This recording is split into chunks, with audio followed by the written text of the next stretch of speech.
Hello, welcome to My Life in Pixels. My name is Frankie Ward, and first of all, apologies for the sound quality. I tried recording an introduction on my Zoom recording device, which is what I actually record my interviews on when I'm not recording via Discord. But I don't have a card reader on me, and I don't have a cable to connect my recording device to my laptop. So unfortunately, you're stuck with me using a gaming headset. So I'm going to keep this really short. Basically, it's an absolute privilege to have Jason Alchemist Baker on my podcast talking about his start in esports. We go all the way back to 2001 when he was visiting CPL as a player and how he got into the business, how he met his work wife Scoot. We talk our way through some of the various projects that Jason's been involved with, including ELEAGUE, Overwatch League, and Blast Pro Series, which is where we got to first work together properly. This is just a history lesson. It's also a masterclass in what you need to do as an observer. And it's kind of a glimpse into the future as well, because we get to talk about DNP, which is the new project from Jason and Sir Scoots. And Jason's just moved back to Phoenix, Arizona, so they can knuckle down and make this thing a success, which I have no doubt it will be. Let's jump into the podcast before you all turn off because you can't stand the sound of my voice. I suppose actually I kind of want to start with young Jason, as before we started recording we were talking about young Frankie being at school and not watching CPL 2001. So I want to talk about you and how you first discovered video games. Where were you born and what was the first thing you played? I was born in St. Louis, Missouri, which is in the middle of the United States. I'm old, so the first game I ever played was Pong. So that's not that old. That's like 80s. Well, I mean, 70s. Okay. 70s, I think. Yeah, but it was my dad's a carpenter, and he was doing some work on somebody's house one time, and they had a Pong machine that they were going to throw out, and they gave it to my dad, and so we had like this little Pong machine to play basically table tennis. So that was my first video game. Was that after that? Arcade cabinet. Sorry, Jason. Was that an arcade cabinet? Yeah, kind of almost like the size of a small, like 13-inch TV with, two knobs on the side of it and, just lights bouncing around in the background. And what came after Pong? It gets a little fuzzy there. I remember going to the arcade and playing games like Galaga and Pac-Man. Eventually, we did get an Atari when I was maybe 6 or 7 years old. I remember playing Kaboom and Donkey Kong and stuff at friends' houses, and then we got one. But just lots of that. I'm old, so it's all blurry. Well, you're known for first-person shooter games, specifically Counter-Strike, and obviously you had your stint on Overwatch as well. So I'm curious about what the first-person shooter you played was.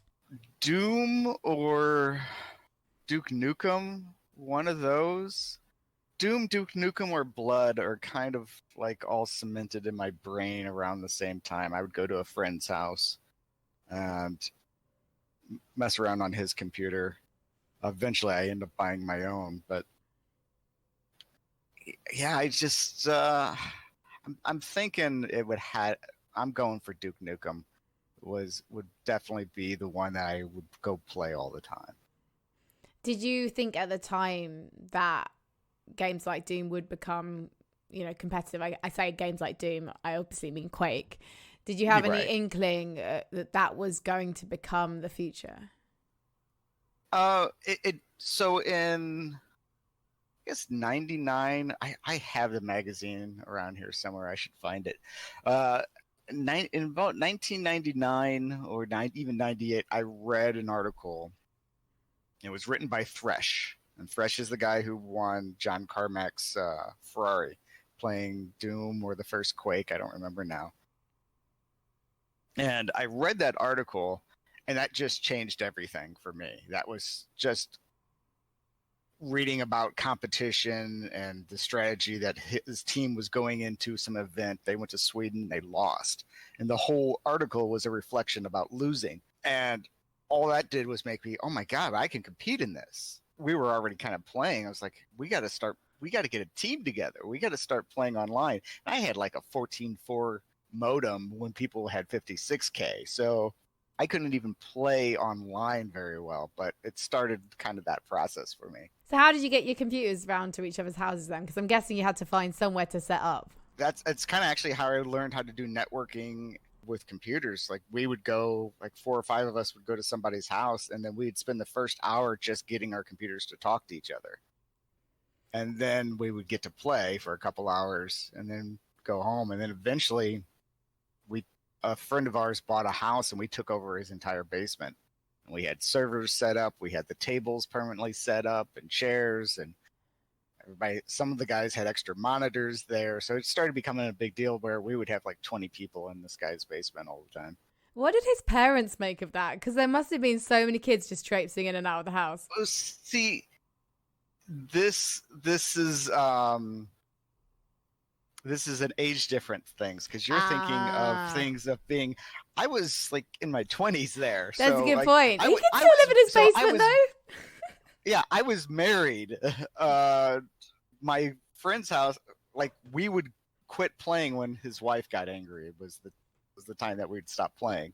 The guy who bought a house, I mean, it was his whole house. He had the entire house. So no parents, no anything. Eventually, some of the younger guys started coming around and playing, but mostly, I think, so my first CPL I went to, I was 25, and I was considered the old guy. See, that's the thing for me, like seeing the videos of CPL and like seeing there's like a couple of videos on the MFAVP YouTube, and one of them is from like 2001, and just seeing all those like fat bottom screens, and I'm now going to call them going forward, and just all on the desk, and seeing like actually the players there, they don't actually look that young. They're not like the players we see on today, like on stage, like your throws and your ball and your tens, like young guys like that. Actually, these are guys who look like they had a life before Counter-Strike and therefore could afford to kind of buy and invest in the hobby and go to these events. Or maybe that's just the camera aging them. I don't know. I mean, to me at the time, I thought most of them were young, but most people were probably 18 to 20. I mean, you went to Dallas, Texas. Most people drove. You paid for your own hotel room. It's not something, a 14-year-old could just do without their parents, because it was a 3 or 4 day event. It was lots of involvement. It wasn't like, today where they get flown to an event and they get put up in a hotel and taken care of and somebody takes them to their matches. You would show up and then you'd sign up at the tournament. Oh, I'm here. Hey, I guess I think I'll play in the Counter-Strike tournament. And what was the first LAN you ever went to? So in St. Louis, there was a group called MFA, which kind of leads into MFA VP, but there was a group called MFA that did a LAN tournament at like a VW hall, and it was like 110 people, and they had a Quake tournament and a Counter-Strike tournament and like one other game, and me and a bunch of friends went to that, and that's where I started meeting a lot of the local people in the scene. And by the end of the year, we all went to the MFA VP guy, or MFA guys, and myself went to the first CPL that I went to. And actually, so I guess that was 2001. Yeah. So I've kind of skipped ahead to 2001. Obviously, Counter-Strike came out in 1999. So it was Half-Life 1. Was that 97? I'm not actually sure. I can't remember the exact date Half-Life came out. Something like that. Yeah. And that was our main LAN game for like when we were playing a lot. We were playing lots of Unreal Tournament, and Half-Life.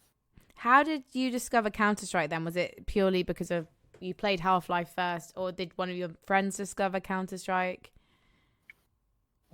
I would download maps and stuff for our Half-Life LANs that we would have, because we'd probably have them like every couple of months. And so I'd come in with new maps and new things to play, and then we started getting into new game modes. And there were 2 modes that I brought that I had heard about. It was the early beta of Counter-Strike, and it was an early beta of a game called Science and Industry. Science and Industry. Yeah, Science and Industry was actually really cool.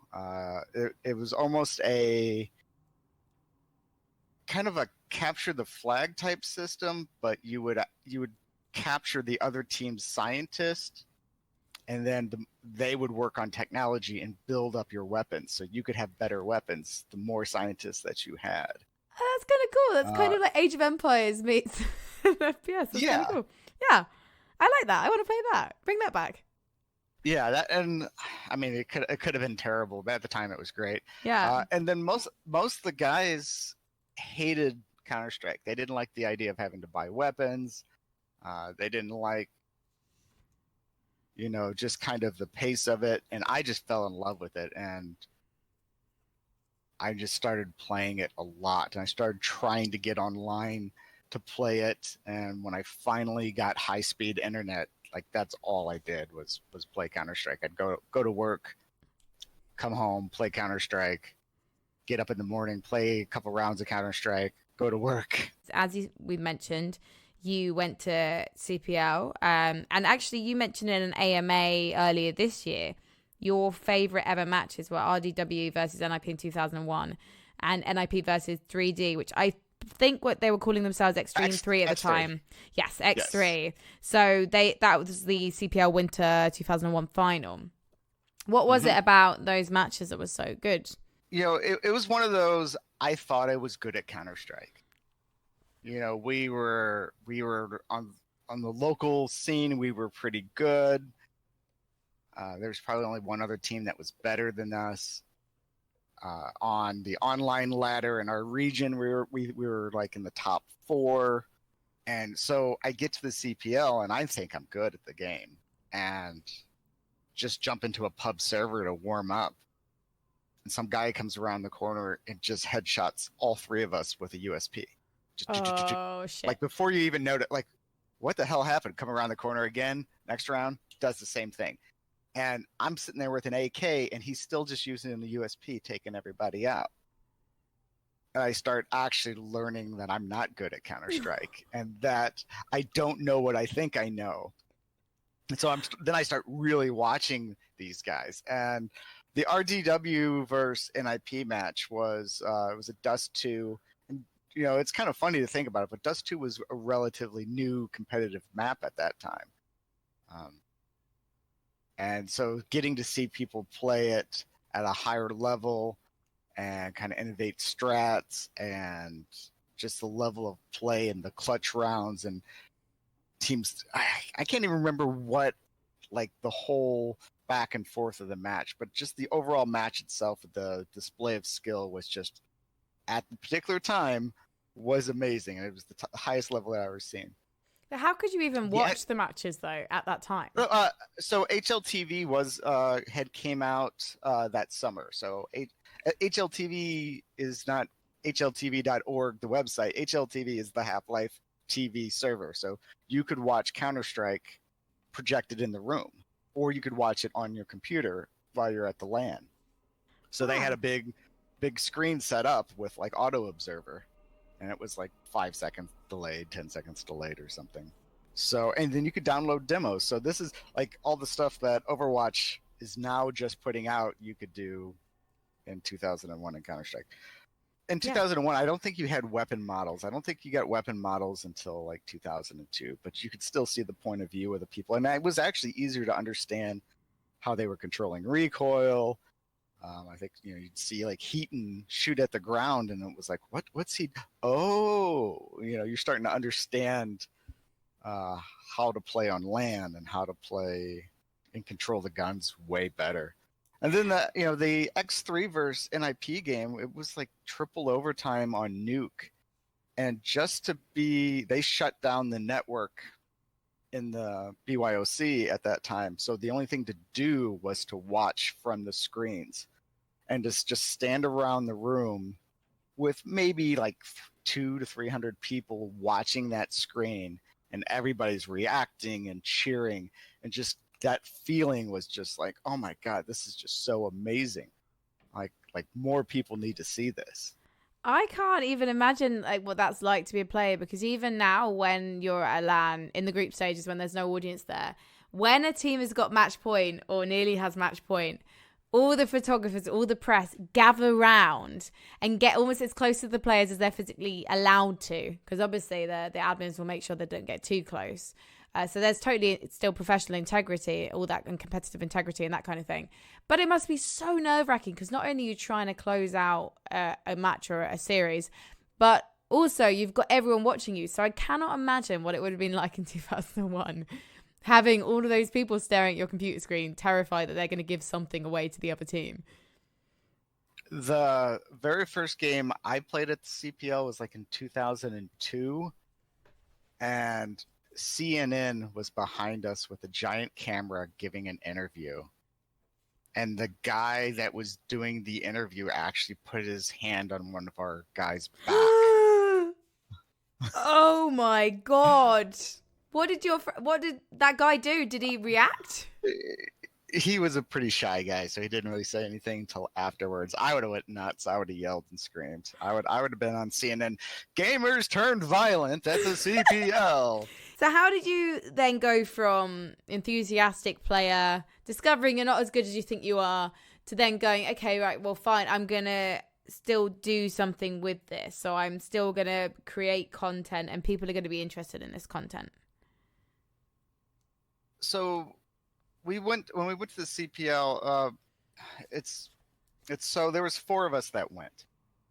There was Mark and John, and Mike, and so we all went the first time, and we all kind of left with different ideas. When like I wanted to play, Mark and John kind of wanted to film, and Mike Allen wanted to run the tournament, and that was Winter CPL 2001. Summer 2002, we all go and kind of play, but the other guys had kind of quit playing by then. We were playing for fun. Just like they didn't even know the strats on most of the maps. They're like, all right, we just showed up, played a game, lost, and we're done. By that next winter, at that summer event, Mark and John filmed a little bit, and then I helped them with some of the videos when they were editing it. But I didn't think a lot about it. I was like, oh, this is fun. The next winter when we came, Mike started working at the CPL. And working means volunteering because none of those guys got paid to do anything. Mark and John started filming, and on the first, they decided that they were going to put out a video every single day of the event. And after the first day, they ran out of ideas, and they came to me and was like, Jason, we're out of ideas. I was like, oh, I got hundreds of ideas. And I just started taking them around and interviewing people and finding, trying to get, like, we needed some speakers to do some editing. So I found the person that was selling speakers at like a little booth, and hey, we'll put your name in our video if you give us speakers. So I started like doing all that, and it's just kind of by accident, really. And then you got to a point though where you could hire Scoots or get him on voluntarily. Is that what happened? So one of the events, Scoots, I think it was 2002. I think winter 2002. Scoots was playing with his team, and I had played against his team online, so I kind of knew him a little bit. But he was walking around with his Do Not Peek bat, and one of the guys was like, "Oh yeah, Scott has this Do Not Peek bat." I go, "Well, let's go over there and interview him about it." So we went over there, and so I have an interview with Scoots talking about his Do Not Peek bat, and in the interview, like you can see my shoulder. Because a lot of times I would do the interview and somebody else would voice it over because I didn't want to be on camera. Oh, wow. Yeah. So John a lot of times got stuck doing that. But so I did the interview with Scoots, and then afterwards we were talking. We're like, John, you're terrible at giving interviews. I hate giving interviews. Mark refused to do it. Scott was the best interview we had. Let's have Scott do our interviews next time. So that's what we did. We just asked Scott to do our interviews for him, and like I bought him lunch. That was his payment. Who was better at playing CS, you or Scott? I'm gonna say myself, although he's actually won prize money at the CPL, so maybe I can't say that. So he's got a more distinguished career as a professional player than you do, whereas you never actually won any money, so technically never had a pro career. No, I have won money, but not at the CPL. I have won at some Missouri stuff, so local lands. But how would you describe yourself as a player, Jason? I was a strat caller. IGL. Yeah. So it always just kind of join a team. I would join a team, and then I would just eventually start calling. Yeah. Not much of an offer. I could off if I had to. Mostly a rifle player, just pretty tactical, very patient. And in the older CS, being patient could pay off because you could really hold angles and such. Knew my flashbangs, knew my knew way more tactics. I think I had 15 different setups for CT on Dust 2, for instance, and just it was annoying to play with me. It really was. You're doing you do AVP, and then you set up GotFrag as well, GotFrag TV. Yeah, and that's so your first proper project with Scoots. Yeah. Sorry, tell me. Before that, it's all right. There was an online radio station called TSN. They would shoutcast the Cal Invite matches, which was the top gaming online league at the time. They would go to events and shoutcast. They started getting into some early video stuff, but they were doing some things I didn't agree with. But we would do like a weekly talk show, and then we'd do the live matches, and eventually I started producing their shows for them. There are events that, and then also in my spare time, I was also doing some adminning stuff and anti-cheat stuff for the online leagues as well. So there are events that I was filming, playing, adminning, and doing shoutcasting at. So you're obviously doing a day job though at the same time as this. What were you doing? I worked on giant industrial copier machines. So I would drive around. My territory was pretty big. Sometimes I would have to drive an hour away to go work on something, and like a lot of those machines would take 2 to 3 hours to fix or to repair or to go through the whole maintenance. So you do 2 or 3 calls a day, and that would be it. And so you drive sometimes an hour, and I would just get on the phone, and me and Scoots would talk for hours of just, hey, we could do this. Oh, hey, what if we try this? And it's kind of like our whole idea of how we did CPL winter 2006. I think Scott and I mostly laid out in a bar conversation in 2002, and then over phone calls just over the years of driving around working on copiers was just chatting and, hey, we could do this with the video. Hey, we could slave these 2 units together and do this. And like, that's kind of how all that stuff came about. So do you think that it was a bit of a coup de foudre situation with Scott? Why do you think you were able to get on so well? And was it an instant connection? I think part of it was we were older than a lot of the other people we were dealing with. I wasn't just older.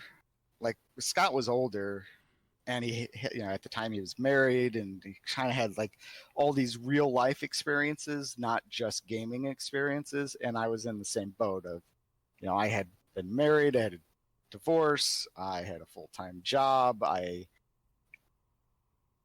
Gaming is what I loved, but it's not the only thing I did. So I think we connected like on that level of trying to of just relating to each other as we're in the work industry already. We already kind of have careers. We have we're adults basically around a bunch of kids who were still in college, a lot of them. So we didn't really relate to a lot of the people. I was married when I was going to college like an idiot. So like I don't even have those college stories that most of those kids did. So wow, I did not know you got married that early. So yeah, I was an idiot. So you kind of did almost like your college thing. I can just imagine you and I've just got this thing about you and Scott being like Thelma and Louise now, except that Brad Pitt's not involved, more's the pity, and you both survived the cliff dive. But you didn't cliff dive into esports full time straight away because it took a few years. But did you always have the ambition to make it like a full time job? Did you see that it could be a reality one day? It was a dream, but I didn't think it would happen. And then when it did happen in like 2006, 2006. It was amazing. I moved out to Phoenix. We started the GotFrag studio out here. We spent many years always talking about if it wasn't so expensive to stream, what we could have done back then. Because if you had something like Twitch back then, we would have been so far ahead of everybody else. It's not even funny because it would cost us $10,000 just to stream a video. So how did you stream? How did you get your content out there? Was it simply a case of videos? Because YouTube launched in 2005, for example. So that was a very early video platform. So were you using that, or were you using your own platform?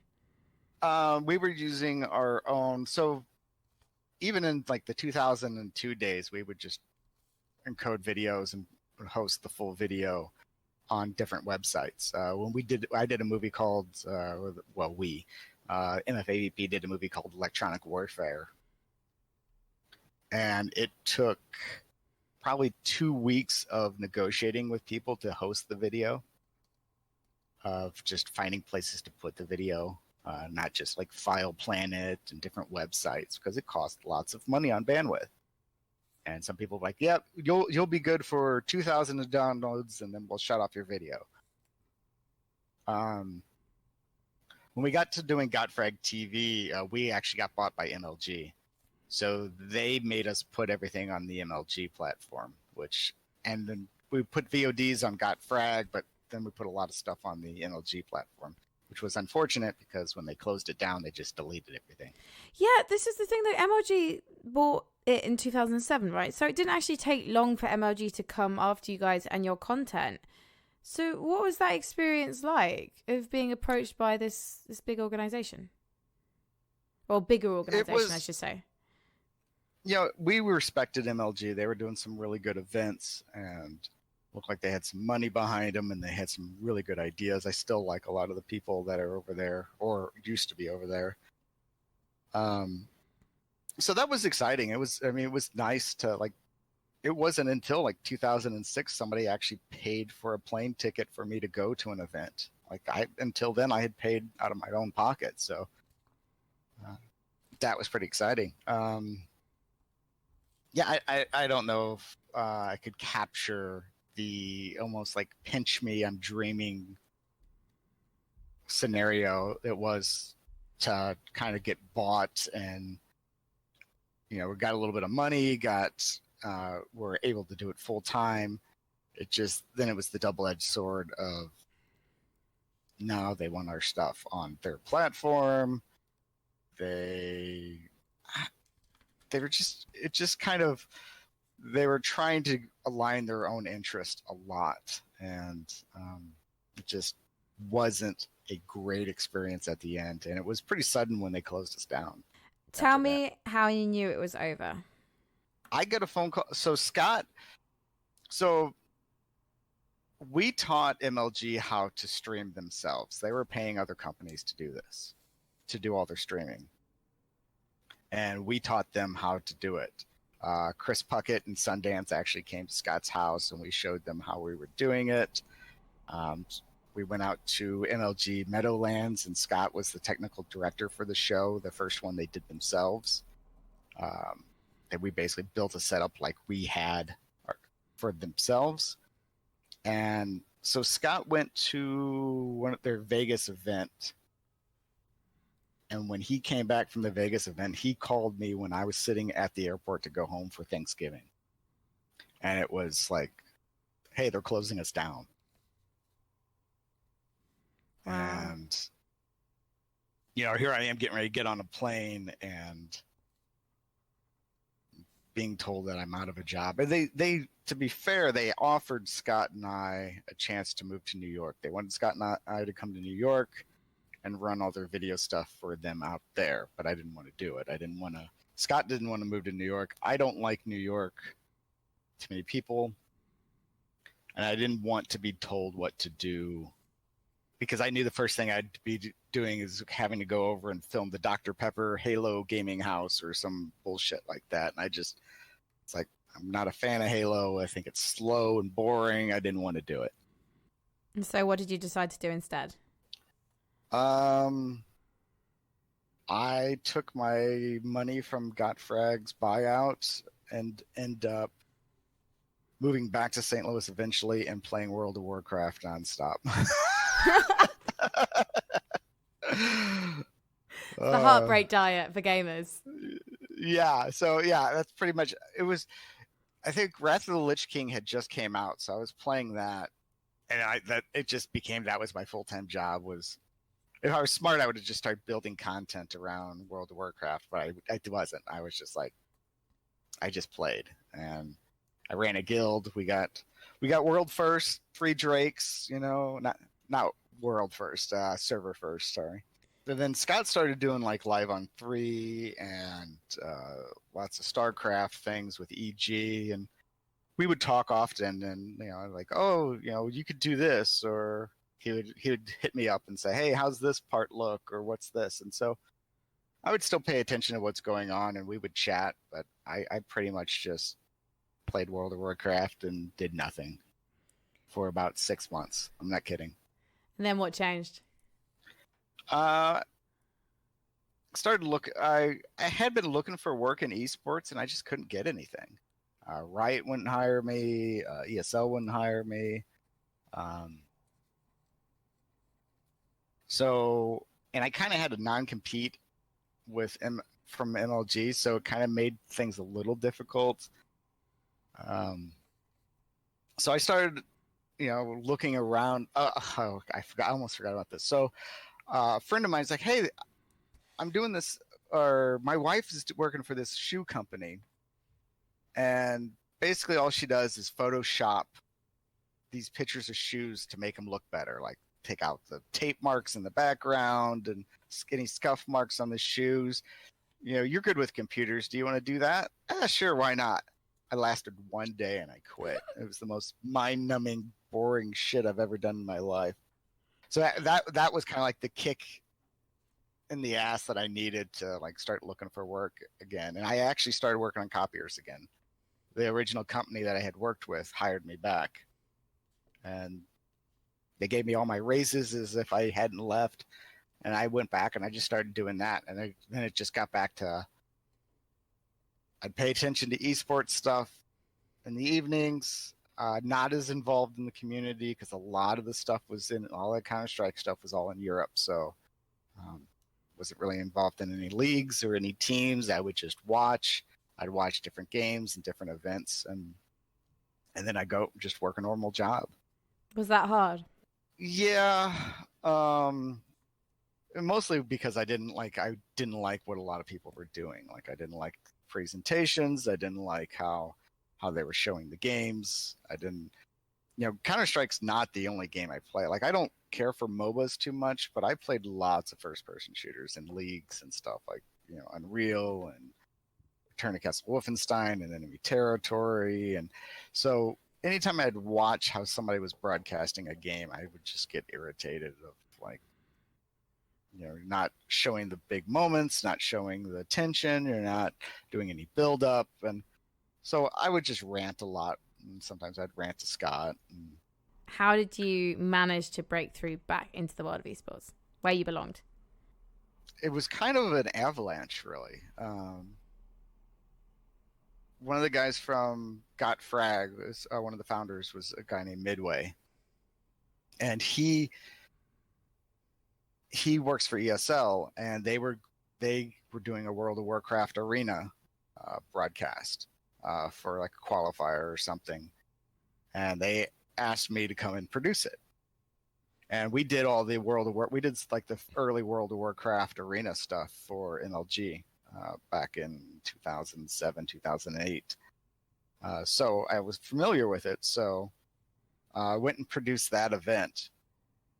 And while I was at that event, I get a call from MLG, and they were looking like they were going to get the major for Counter-Strike, and they wanted me to come and help them make the end game look good and fix all the observing stuff and help produce a little bit of that.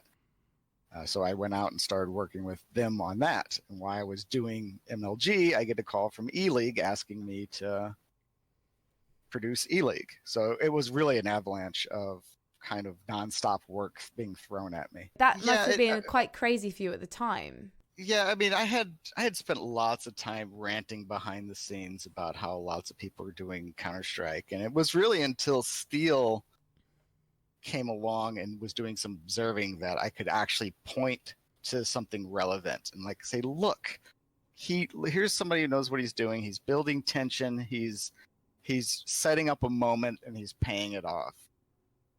And you guys aren't doing that, and this is what you need to do. Like, this is how you need to do instant replays. This is how you need to do player cams. This is like, that's the kind of stuff that I was really big on. So they were hearing my rants, and since I still knew the MLG guys, they would get some of my rants because they were producing some stuff with Sivo. It was great. It was amazing. When Heather first started doing observing, me and her would talk a lot about philosophy and stuff, and she really bought into it. And she, in turn, was an amazing observer because she really understood the game. And then she taught DJ, who was also an amazing observer as well. Don't let him hear that. I'm going to clip it and send it to him. Yes. And there's a guy named Kevin as well, who was really good. And we just kind of worked out a nice system, and I kind of directed a flow and worked on getting good replays with the replay team, and overall it was a pretty good event, and they broke like 1 million concurrents and such. What makes great in-game observation? There's anticipation, so you need to set up the stakes of, are there 3 people in A? Are they moving towards A? The audience needs to know that these people are walking into a trap. You need to listen to the talent, and the talent has to be working with the observing team. It's a back and forth. If I'm showing Neo moving up catwalk, and they're talking about anything but Neo going up catwalks, you're not working together. It's interesting you mentioned PUBG as well, because there's a couple of observers in PUBG, Wilhelm and Ansvar, who everyone loves because they have that really close relationship with the talent, and because they do listen, and because they know if the talent start talking about the fights that are happening elsewhere, because they know where those teams are in terms of the ranking and what a win of that winning that fight could do to their position on the leaderboard, then the observers will usually pay attention if those 2 observers are in charge of that team, because so much can happen off screen, and so it's a really difficult job to tell the story of all those teams. And so that I find when I'm working events with those 2, although I'm not the person directly casting, there's a really good atmosphere. Likewise, when you're working with DJ and with Heather, like, they hang out with us a lot of the time in the talent room when they're not observing. Like, there's a very close relationship between the casters and the observers in CS at the top level, because it's a really essential relationship, as you say. It's extremely important, because the way you observe for different talent is it's just all over the place. I mean, because you got to go with their cadence and what they find important and what they find fascinating. The way I would do replays with Henry G is different than how I would do replays with Anders. So back to your original question, to me, it's anticipation, a payoff. If there's a 1v1 tension, you stick to the important person in that 1v1, and you make the audience feel like you're that player. Every person who's ever played Counter-Strike's been in a 1v1. You know what's at stake. You know that tension. Jumping around to a bunch of camera angles just doesn't rack up the tension. Well, I was going to ask about working with ELEAGUE and how that differed from MLG, because MLG was, the guys you knew, and suddenly you're working for Turner, and that is a big TV channel. So did they do things quite differently? Yeah, ELEAGUE did things completely different than any other event, any other company that I ever worked with. The first challenge is, when I got there, it was 2 weeks before we were on air, and they had zero idea how to do esports. They took advice from some really bad people. Like, they're like, oh yeah, 1 observer is enough. We don't need replay. We don't they just were not set up correctly to do lots of things. So I basically had to teach them how to sell ads around the segments and that part. And then after that, then they just taught me a shit ton of things. Like, just absolutely, the very first run of show I handed them, like the one of the vice presidents, who was one of the guys that directed Inside the NBA, looks over my run of show and is like, kind of throws it back at me and goes, "Not good enough." Oof. And nobody had ever said that before to me in my life was for a show besides myself. So I just started really watching their content and watching how they do coverage. And I started kind of tailoring some of my stuff around that. And that started making more sense. And that started working a lot better. Way more graphics, way more. The timing is so much faster. And you know, you think of most broadcast leagues. Yeah, you guys are going to talk for about 20 to 40 minutes. And then when we're ready, we'll tell you, and then we'll go to the casters. That's how a lot of things happen. It's like, yeah, it's going to start eventually. You guys just start talking. Every single thing that we did at ELEAGUE had support. In terms of where you went after ELEAGUE, then was that then back to MLG to work on Overwatch League? Yeah, well, MLG didn't really. So MLG kind of was dissolved as a company and then bought assets by Activision. Yeah, so it's kind of different. So I had a really hard. I was a freelancer through all the ELEAGUE stuff, but I did not promote that fact very well. I thought I was going to get. I was promised plenty of ELEAGUE work, and they kept on changing their scope. So I started kind of getting a little anxious about the whole thing, and just really sending lots of messages out. Hey guys, I'm a freelancer. Hey guys, I'm a freelancer. And ELEAGUE did do a series, did a 1 week tournament on Overwatch, and Blizzard really liked it. Blizzard asked me to go to their qualifier for the World Cup in Australia and do a couple things. One of it was to kind of change how they were doing observing. They were changing their observing style every week. Nobody could come up with anything. Every time a dev put in their 2 cents, everybody would hard correct that direction. They needed somebody that would kind of push them in a certain direction and keep stability around observing. So they brought me in to do that. And the other part was they wanted to sell Overwatch League slots. And they wanted the game to be accessible for the investors to look at this game and understand what they're watching. So I did that. And I did take a lot of flack for slowing down the observing and slowing down certain rules of how I did things. Like, for instance, I would never switch from Tracer on one team to Tracer on the other team. Yeah. And ideally, if I was going to switch between teams, I would switch to a wide shot, then back into a first person of the other team. Occasionally, I would use third person, but I hated it, but they would make me from time to time.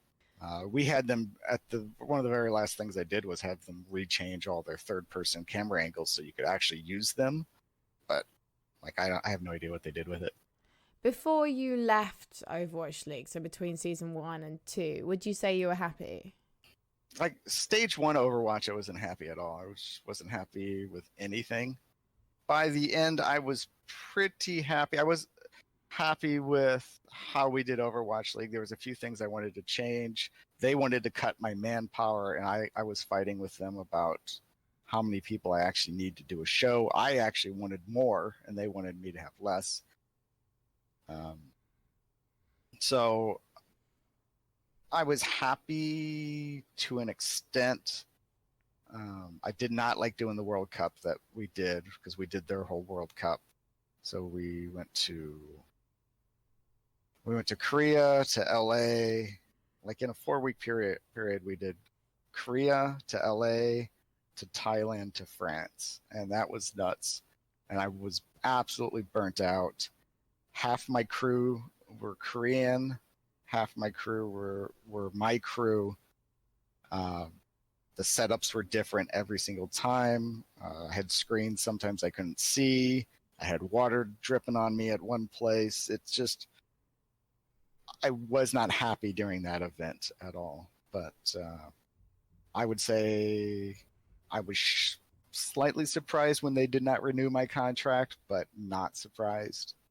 Do you think that the shape of Overwatch as an esport would be different if they hadn't shut everything down when they announced the league, because it felt like there was a flourishing thing happening and people were putting on their own tournaments, and then they announced Overwatch League at BlizzCon 2016, and then it doesn't happen for a year and a half or something, and in that time you haven't got a scene developing because there's nothing there. No one's allowed to do it. And for me, that seems to be one of the biggest flaws in that process. Yeah, I mean, Apex was pretty much the only one doing anything, or OGN. In Korea, yeah. Yeah. It absolutely gutted the scene. I mean, there was an Overwatch event every weekend. There were storylines building. There were teams coming together. There were like all these great moments, and ZP and Hex were like just blowing up, and they would put on these great shows. I would say there was a real community, and I think, Counter-Strike has multiple game modes, but the community came together to say, this is the game mode that's the most entertaining, and we're going to play 5v5. So when I was at ELEAGUE, actually, at the time they didn't have, it was, you could have 4 Lucios on a team if you wanted to. They didn't have a lock on that. And I told ELEAGUE to refuse to broadcast it if they're going to keep that on there, because it would be impossible to broadcast for TV. And I'd like to think I had some bit to do with getting them to change that, where it was 1 character per person. But I think a community-based scene gets to experiment, and they get to experiment with rules. They get to experiment with formats and see what works. I mean, they might have came up with 2-2-2 a long time ago, because that's what the community decided what is best for the game. Overwatch was not designed as an esport. I don't give a shit what anybody over there says. It became an esport. They freaked out and tried to control it, and they locked it down, and I think they really hurt it.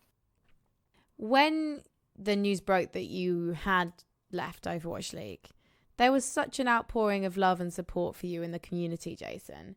What was that like for you? That was very touching. I did not expect so many everything. Like, I had from the friend side of it was really good. Monte Cristo, like, I don't want to hurt his reputation. Oh, as a badass. Yeah, Monty and Susie were absolutely sweethearts. Susie checked on Susie Kim. She checked on me every single day. Like, just absolutely just kept on checking on me. Hey, you okay? Invited me over for dinner. Doa came over and bought me some very expensive whiskey. Like, every single person kind of on that crew supported me, and were checking in on me. And then friends across the way. I mean, like, I think that weekend Richard Lewis got me flown out to Vegas to meet with 2 different people, and then got me introduced to some other people that were doing some work in the esports scene. And Blast Pro reached out to me, because when Blast Pro was starting up, I was talking to them. Like, I was supposed to produce Blast Pro when I went to Overwatch League. So as soon as I came available again, they sent me a message trying to get me to come to Blast Pro. So I was getting lots of good job offers, and I was getting lots of good support from friends. So it was overwhelming. It was absolutely overwhelming.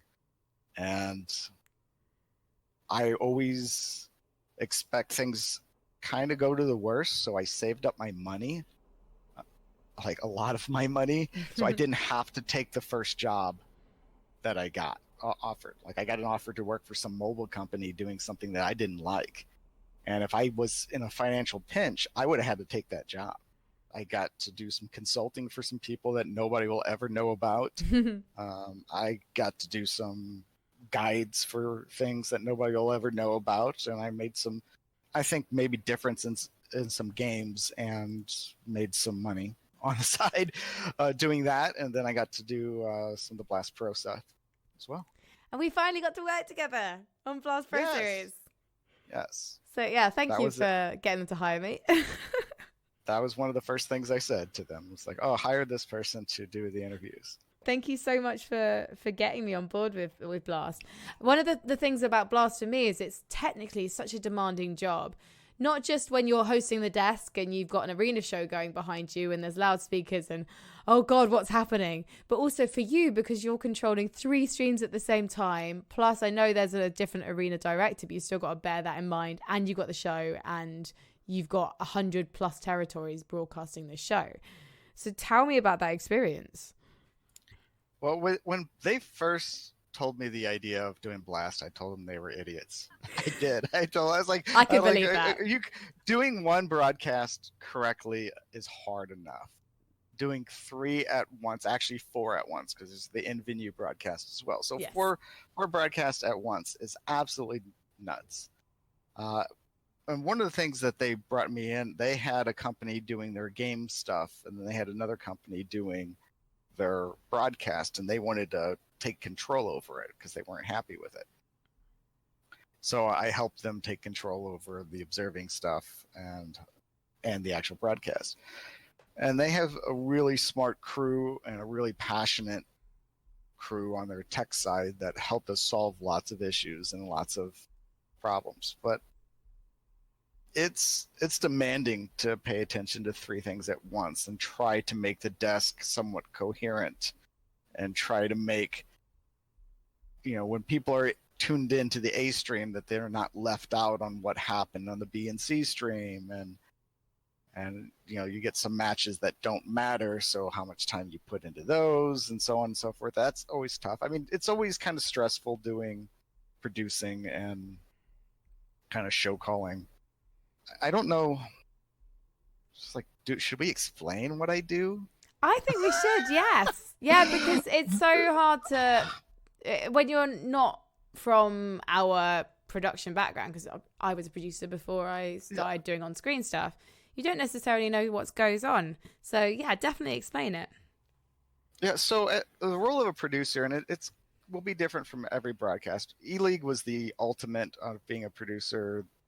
Every other show after that, it's a little different, but mostly you're responsible for everything that goes on screen and the timings of it. So when a graphic comes up and they're talking about what matches are coming up next, I'm the one that's saying that's what we're going to talk about next. And I'm telling the talent schedule. And I'm going into their ear and telling them, talk about the schedule, telling the graphics team to bring up the schedule graphic.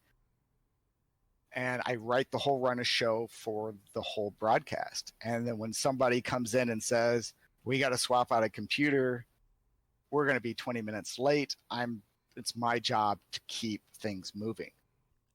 But now you are leaving behind freelance life to bring out the bat, the DNP bat, the DNP studio.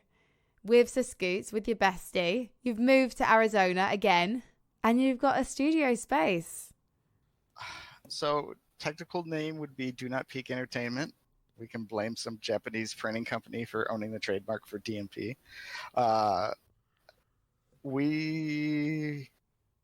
most thing that I can say is we have a production company and studio space, and we will be working in many avenues of esports production and esports content. And I don't think I can say anything else.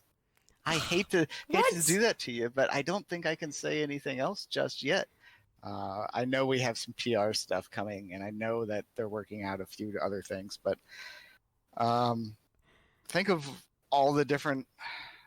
I was like, I know I told you, like, I have a list of shows and things that I want to do, and it's like, at this point almost 30 ideas long of full realized ideas, and I hope I never have to do any of them. I hope I have so many other things come at me that I don't have to. And we have people that we're talking to, and there are lots of spaces in esports that other people can help with, and that's not quite being utilized, and we're hoping to be able to be a good community member, let's say. But I did notice maybe cracks forming in this relationship between you and your co-owner, Scoots, because on Twitter earlier today, he slagged off your mum's plates. I'm worried. I'm worried for your relationship now. apparently in America we call plates from the 70s vintage. So Vintage. yeah, it's all right. Vintage, so vintage. Yes. A day without Scott and I fighting with each other is not a good day. Like if we're both agreeing on something, something's probably wrong. We fight like an old married couple. We really do. We always have. What is the stupidest thing you've ever fought over?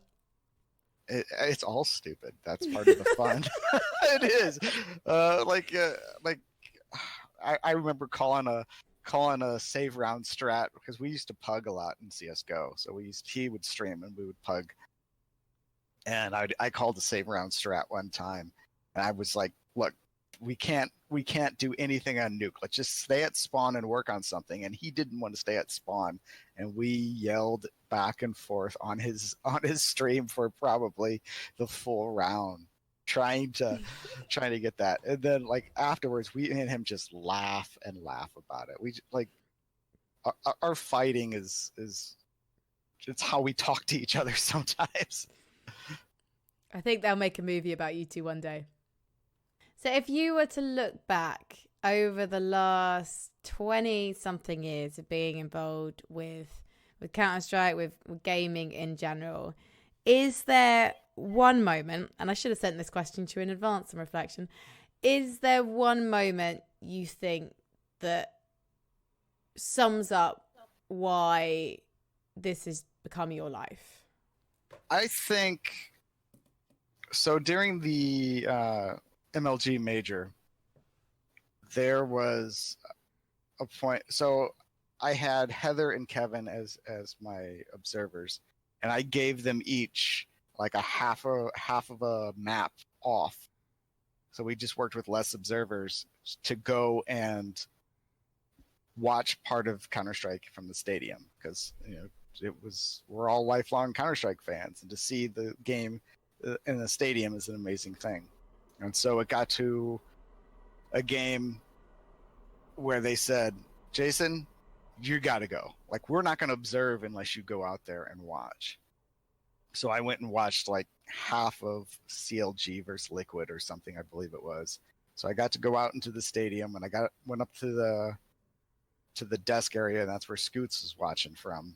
And me and Scott got to sit there and watch half of a Counter-Strike match in a stadium full of people, of like 17,000 people or whatever what that was, cheering and reacting to every little moment. And it was kind of a validation, and it brought everything back from the old days of sitting and watching Counter-Strike with Scoots and seeing this giant broadcast, and that just kind of brought everything together. And that's probably my favorite esport moment, just getting to sit there and watch that little bit, and then run back down and work on the rest of the show. Yeah, from CPL winter 2001 to being in an arena, tens of thousands of people. That's quite special. For sure. Yeah. I mean, I watched the Against All Odds Red Bull Media House documentary about OG winning the International last year. It was a good documentary. It had some issues, like some professor guy calling Dota to capture the flag.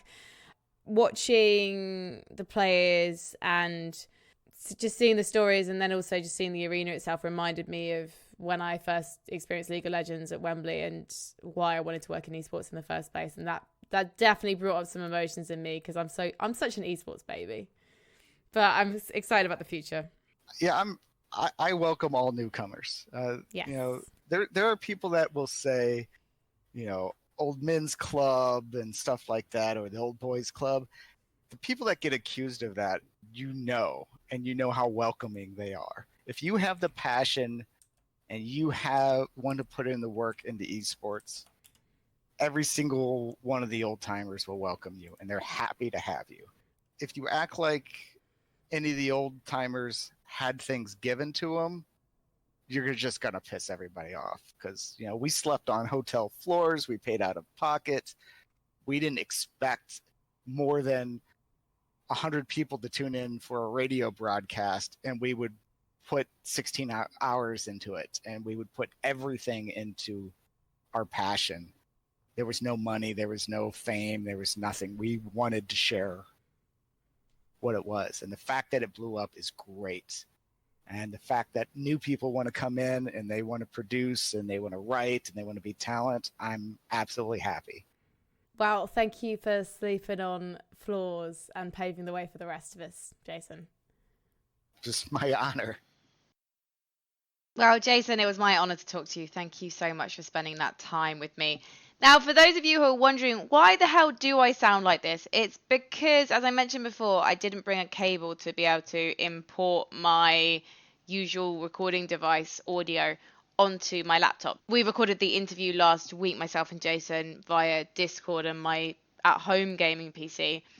Right now, I'm at Gamescom, so I'm in Cologne. I'm editing in a hotel room because one of the things I'm trying to do is produce more content on the go. So I thought it'd be a nice challenge to edit using my new laptop, and it's worked out so far. I just should have brought a cable with me because I didn't realize that I don't have a card reader to port on this laptop. So it's not the end of the world, but I do appreciate you guys listening this far, given the situation. I will make sure that that does not happen again in the future. And I'm probably even going to bring a microphone with me because I want to be able to stream. And I think I'm going to need to bring a microphone specifically for streaming with me in future. So I think I will do that for you guys. At the moment, I'm doing a lot more content for YouTube as well as my Twitch channel. So youtube.com/Frankie Ward is where you can find vlogs from previous events. I'm working on a vlog here at Gamescom. So hopefully that will be up within a week or so, maybe even less. And I'm also doing some content like stream recaps. So recently I compiled some of my various Counter-Strike fails and highlights from the 40 hours that I have in the game so far that I've been streaming. And also I have done a special video for the users of HLTV. There is an off-topic forum, and you'll find out more about that if you watch the video, or if you know Counter-Strike, I'm sure you know the off-topic forums. They're notorious. But I wanted to reach out to the people who use that forum because I noticed that some people do post genuine problems, but because people are known for memeing there, I don't think people always get the best advice. So I thought maybe it would be quite nice to actually see if I could help some people. Now, maybe I'm not helping anyone, but if I can help one person, that would be super cool. And also, it's just kind of nice to meet that audience in the middle ground. And I feel like my YouTube channel is a good place to do that. So thank you to everyone who's watched the video. It's my most popular YouTube video ever. So more of those to come, and I'm hoping to get some guests from the world of Counter-Strike on with me to impart their wisdom as well, because I think people get bored if it's just me every time. There are so many people out there with amazing experiences, so I'm going to try and grab them and milk their brains, if that doesn't sound too weird. That does sound quite weird, doesn't it? Okay, right, I'm going to go before I wax lyrical, and so you can all put your ears out of your misery. So thank you so much, as always, for listening, and I will see you all very soon. Hopefully, be that on my Twitch, my YouTube, or on this podcast. Thank you for listening. If you like the podcast, please do subscribe if you haven't already, and hopefully I'll have an episode out in about 2 weeks' time. So thank you so much.